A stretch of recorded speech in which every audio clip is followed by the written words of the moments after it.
Hello there, ladies and gentlemen. My name is gzduel. Long time no see, long time no talk. I went on vacation after my exams were over, so unfortunately I wasn't able to do any of these videos for you guys, but I'm back now. I'm here to give you guys my Psychic deck for the April 2014 format. I really like this deck because of its flexibility, because of its ability to special summon out monsters, and also because I like Psychics. Psychics was one of the first decks that I played in real life, so that was really cool. So without further ado, let me get into the deck profile itself. For the monsters, we have 3 Overdrive Teleporters, 2 Giant Rat, 3 Serene Psychic Witch, 3 Psychic Commander, 2 Crane, 3 Hush Psychic Cleric, and 2 Esper Girl, and 1 Psychic Jumper.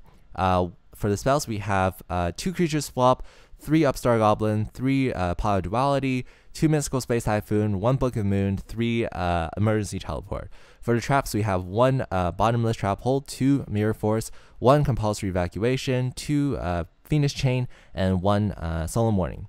For the extra deck, we have 1 Hyper Psychic Blaster, 1 Red Jeweled Dragon Archfiend, 1 Crimson Blader, Scrap Dragon, Stardust Spark Dragon, Black Rose, Natria Landos, Barkion, HTS, Natria Beast, Cataster, Alucard, Levier, Mechrab Engineer, and Temtabo. Okay, so I want to talk about some of these cards. Maybe some of you are new to Psychic, so you don't know what they do. Overdrive Teleporter, the first card right here, has a really OP effect. Although you have the Tribute to summon it, you can special summon this thing. You can pay 2,000 life points, special summon out 2 level 3 Psychic monsters from your deck. So that's really cool. Usually you want to summon out a Hush Psychic Cleric as well as a Psychic Commander, so you can synchro with those guys into like Barkion, because for some reason those 2 guys are Earth monsters, so that's a very good power play.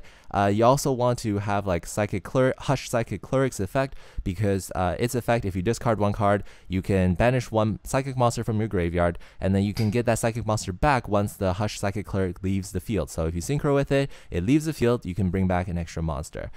Giant Rat and Serene Psychic Witch, these are just floaters to help your deck be more consistent. You know, Giant Rat can get into any of these Earth monsters, and it can get also into Serene Psychic Witch. Serene Psychic Witch can get into any of your Psychic monsters, so that's really good. Psychic Commander, I choose to run this level 3 Psychic Tuner because of its really good effect. So its effect is you can pay 1 to 500 life points, max 500, and decrease the attack and defense of your opponent's monsters that battle with Psychic monsters. So that's really cool.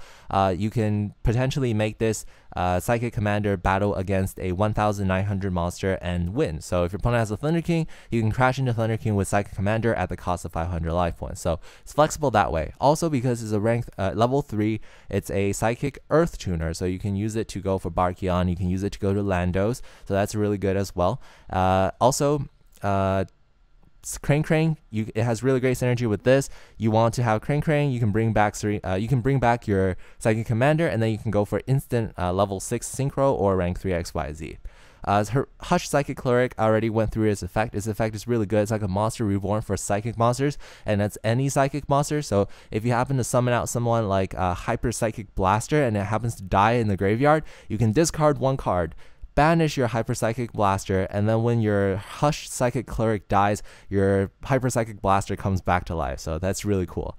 Also, Esper Girl, one of my favorite cards. You can plus a lot with this card. It's a really good card when it's special summoned from the banish zone. You can banish the top card of your deck face down, and then when this card leaves the field, you can add that face down banish card to your hand. So it's a plus.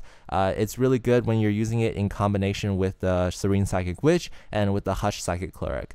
And also, of course, we don't have to say anything about this guy, but I will anyways. Psychic Jumper, very, very overpowered card. Pay 1,000 life points, and you can switch the possession of your opponent's monster and 1 Psychic monster you control. So it's really good. Potentially, you can give your opponent someone really good like Serene Psychic Witch. You can steal one of their monsters. I've stolen things like what is that called? Lead Yoke. I've stolen things like Utopias with like a whole bunch of equips. So yeah, that's really good. And then you attack into your Serene Psychic Witch, and you actually get a plus. So that's pretty good.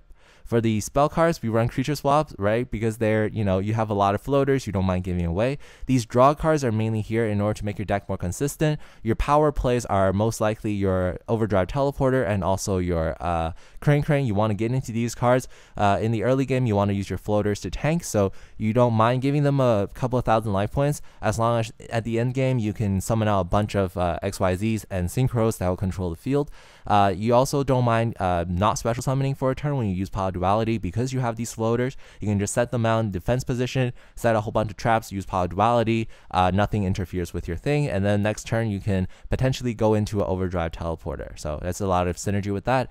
2 Mystical Space Typhoons, they're good. Book of Moon, they're good. 3 Emergency Teleports, nothing needs to be said about this, but this card, I can't stress enough how good it is in a Psychic deck. You can get any free tuner, and because of these monster effects you have in your Psychic monsters, there's a lot of flexibility. You can instantly get Jumper from your deck, and then you can switch control. You can instantly get Psychic Commander and Synchro. It's just a whole bunch of flexibility. And for the traps, the only thing I want to talk about is Mirror Force. You're playing a deck where it's kind of passive in the first few turns, so if your opponent does accrue a bunch of advantage, you want to be able to have one Mirror Force, just get rid of everything on the side of the field. That would be really, really good for you when you're transitioning into when you're wanting to gain the field control.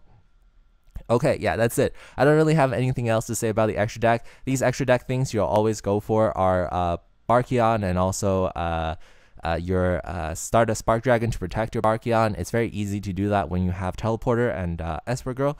But other than that, you see my videos when I duel with them, so you probably know a couple of combos. If you have any combos, you have any additions to the deck, feel free to change it. If you have any suggestions, drop it in the comment section down below. I don't have a side deck. The reason is, the new set is going to come out soon. The meta is going to shift. If I give you a side deck right now, it's going to get outdated in a couple of days or weeks. I don't mind just like waiting a couple of days and then thinking about it. You guys can feel free to add your own suggestions as well.